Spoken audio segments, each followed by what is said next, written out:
Next is gagawa ako ng adobong sitaw. Yun. Naalala ko yung pangalan. String beans is sitaw. There. Luya, bawang, at saka sibuyas. Madaling mag-burn yung aking lutuan. Oh, kasi manipis. So, there. Next is sitaw. Pag marami kayong sitaw, gawin yung adobo. May suka.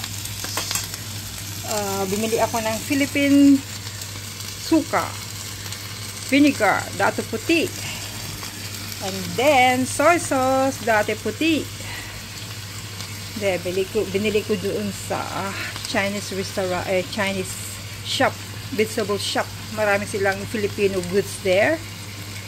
Later, lalagyan ko din ng durog na paminta. And then, yung panglasa, no powder. There. I-mix ko muna yung beans. Stop muna. Ayan, medyo ano na siya. There. And, nag-boil ako ng pork kanina. Para madaling iluto lahat. Kailangan i-boil mo muna. And then, you keep the soup. There. Lagyan mo ng sabaw. Para maluto yung sitaw. Hindi masyado yung sabaw niya. Kasi lalagyan mo maya ng suka at saka soy sauce. Para hindi siya maglitawan mamaya pag sobra yung tubig. Matagal ko nang hindi natikman ito. Kaya I try to cook. Adobong sitaw with baboy. Na-slice. Na-boil ko na yung pork para madaling magluto. And then yung sabaw niya, gagamitin mo sa pagluluto. Yun ang technique ko para mabilis. Ayoko yung sobrang mamantika kasi hindi na maganda ang pakiramdam pag maraming mantika ang ulam, yung pagkain. Yan. Kaya i-boil mo muna, i-blanch mo muna ng tubig kung maaari yung mga manok. Yun, i-blanch mo para matanggal yung ano na, yung fat. And then pwede mong itago yung soup niya if you like. There. So, there. Ilagay ko yung boiled na karne. Ayan. Para mabilis siya. Mabilis lutuin ang adobong sitaw. String beans. Adobo with soy sauce and vinegar. There. Dati yung auntie ko nagluluto ng ganito. Yung ibang auntie ko sa in-laws.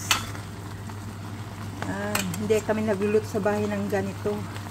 Nakalimutan nilang magluto ng mga ganito kasi iba-iba kasing luto ng mga ibang province. Kanya-kanyang putahi. Yan. There. Malapit na siyang maluto. And then, buksan ko yung soy sauce. There. Lagyan ko ng soy sauce. Yan, yung katamtaman lang yung alat niya. There. There. Maliit tong kusina namin, pero pwede kang magluto naman dahan-dahan. Wag lang yung madalian kasi pag madalian matagal magluto. Kasi kuryente ito. Mas mabilis yung may apoy. Ang dali lang, nagbubukas ako ng suka. Yung sukang puti. There. Sukang puti. Marami ba yung nalagay ko? Kailangan medyo maasim. There. Yung iba, nilalagyan nila ng corn flour para medyo sticky konti. Hindi masyadong ano yung sabaw niya. We'll see later if I can do that. Para lumapot konti yung sabaw. Hindi ko alam kung nilalagyan nila ito ng asukal. Bakit nawala na yung aking Bluetooth headphone? Wala na sigurong battery. There. I see. Wow, sarap ng asim. There. Kunti pang soy sauce. medyo malabnaw. There. And then, lagyan ng panlasa. Panlasa.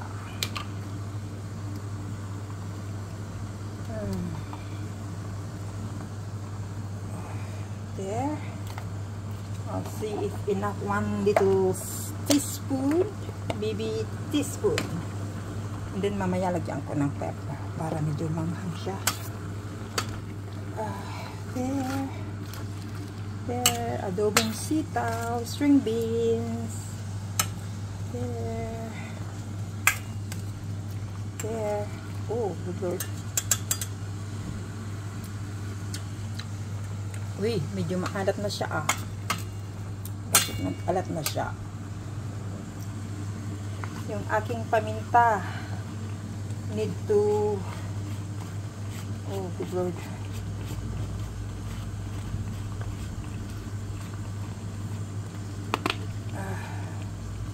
hindi ko siya, yung paminta there. Oh, what will I do now? Yung stand ko masyadong complicated. Wait a minute. There, nalagyan ko na siya ng paminta. Oh, there. Oh. There, nalagyan ko na siya. Yung adobo ba may asukal? Kasi maasim eh. Sandali. Buksan mo nga yung asukal. Para diretso yung ito na. Ha? Ito na, mabalim mo. Dali kong pay basit. Dua. May asukal daw. Tapos konting corn flour para pagbasit hindi kasi masyadong marami yung sabaw niya na malabnaw. Yung iba medyo may konting lakasan mo para mabilis na mabawasan yung tubig. Siyempre bagtagal yan pag mahina yung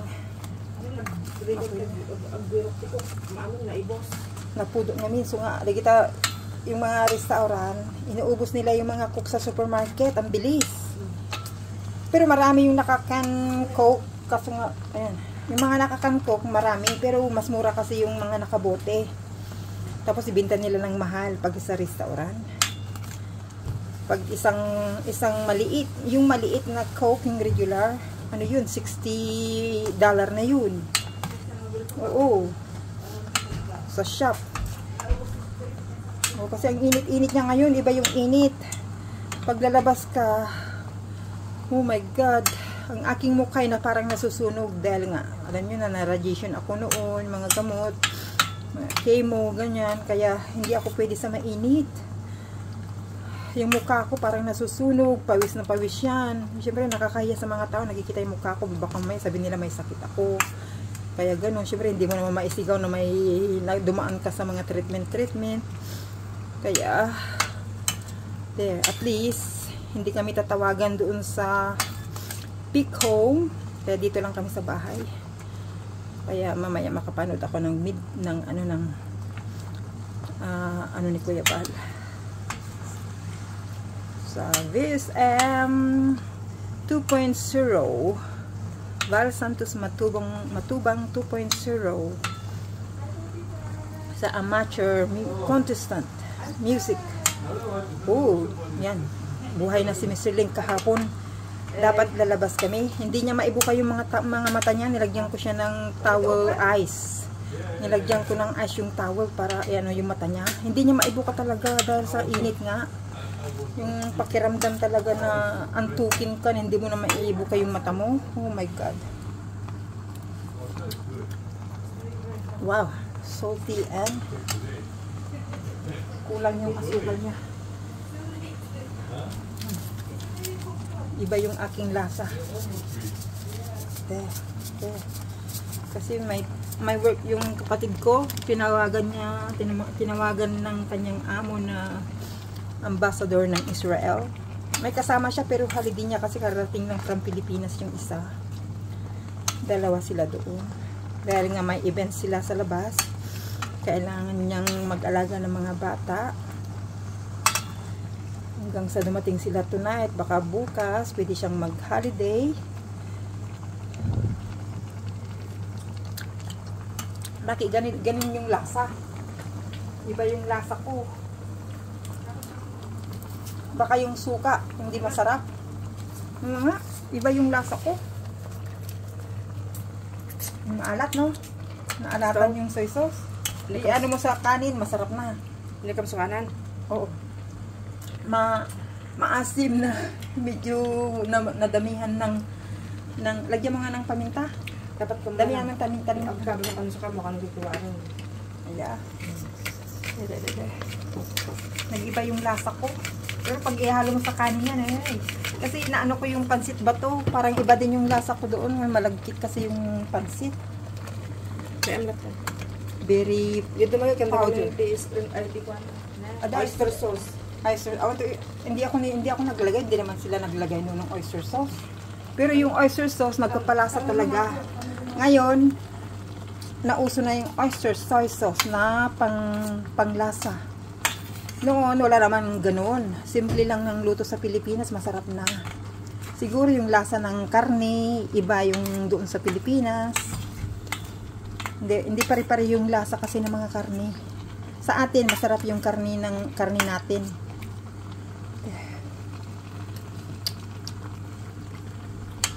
Ayan. Ay. Saka yung asukal, hindi masyadong matamis. May asukal na matamis, masyadong matamis. Yan, another one. Siguro yung dati puti na ano, kasi ginagamit natin sa probinsya yung brown na suka. Hindi puti. Mas masarap kasi yung dating ano yung suka na brown. Kaysa yung puting suka. Sarap-sarap. Si Miss Riling gusto niya yung mga pagkaing Pinoy. Gusto niya yung maasim. Noon ayaw niya ng maasim. Ngayon gusto niya yung medyo maasim, yung sinigang. Oh my love. Saka yung labong na may saluyot. Wow! Tapos may prito. Gusto niya ilagay sa kanin. Ayan, parang lasang adobong sitaw na.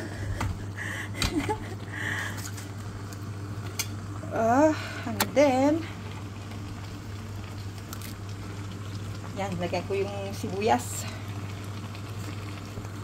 Ayan, ulit. Lagay ko yung last na, yan, yung sibuyas, yung dahon ng sibuyas. Yan ang importante.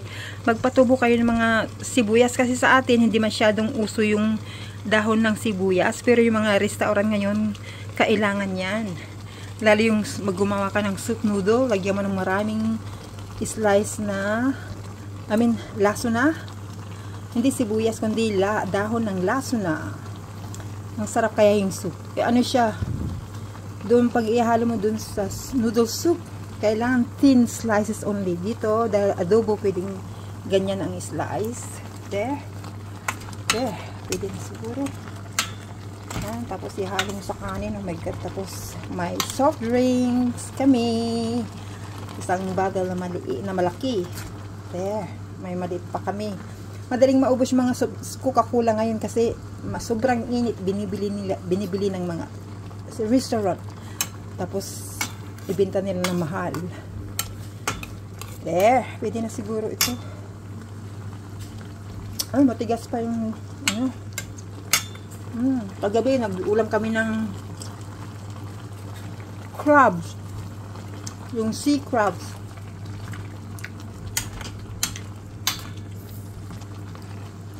Saka yung sinigang ko na baboy nung nakaraang araw ay ang sarap.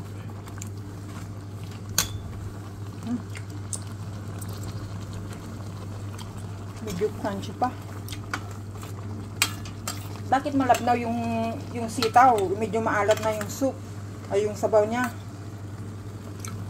Dapat igisam pa yung kami. Ayan. Yung lambong ko. Tapos igisam. Yung laok ko yung gisa. Kamte oyster. Amanggar ka oysters. Dila. Meron ako basta eh.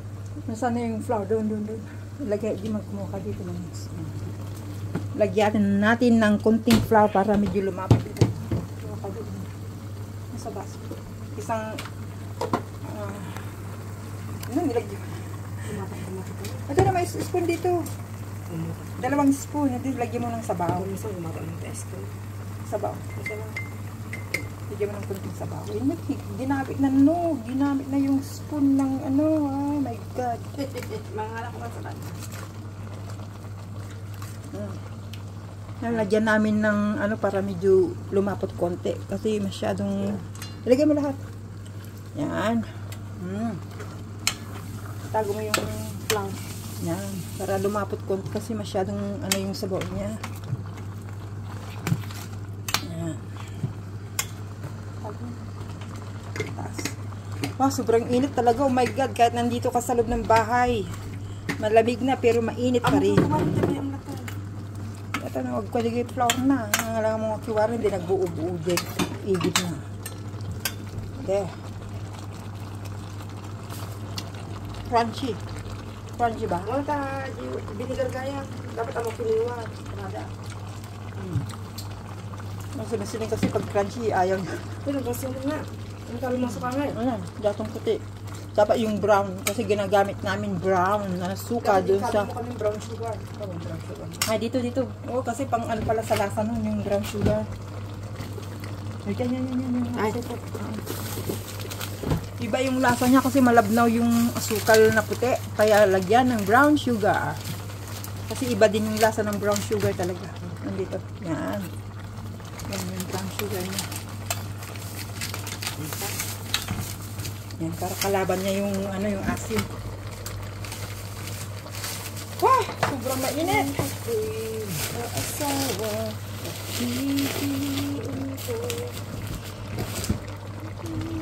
Gagawa pa sana ako ng, kasi may half pa ako na powder, yung tambo-tambong, yung palitaw. Bimili ako yung kamuti, bimili ako ng ilang piraso pero hindi ako makakita ng kamuting kahoy, yung kanggos. Walang tinda, yung ano lang, yung tugi nila na mahaba, yung parang stick ang meron. Bakit di? Merkules. How do I know if we go out, you know? Merkules, si Mr. Ling, may lunch date. Ano ka, siniswerte ka. May lunch date siya. Tapos, magtambay tayo. Kung lalabas tayo, magtambay tayo doon. Sa bahay kung na haunted na. Nasisira na yung mga bubong niya, yung mga, kasi, tiles kasi nilagay ni Mr. Ling doon, kaya nalaglaglagan na. Ay gusto ko nang umalis dun sana, kaso nga lang wala akong time mag-impake mga gamit ko, saka wala nang tambayan si kapatid pag Sabado ng gabi. pwede naman siya matulog dito, kaso nga lang maliit tong bahay namin. Okay lang, magkatabi na lang kami sa sahig. Maasim pa rin, oh my God, talaga maasim pa rin.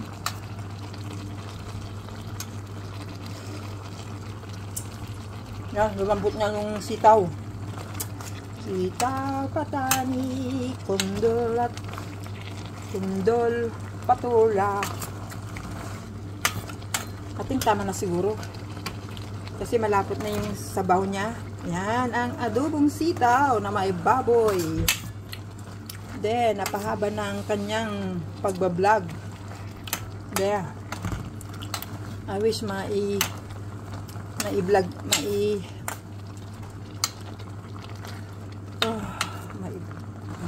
mai-post ko ito para bukas na, kasi pag wala kang i-post everyday, ang bilis mawala yung watch hour ko. Doesn't matter, tumaas man, bumaba man. Pag tumaas, very good,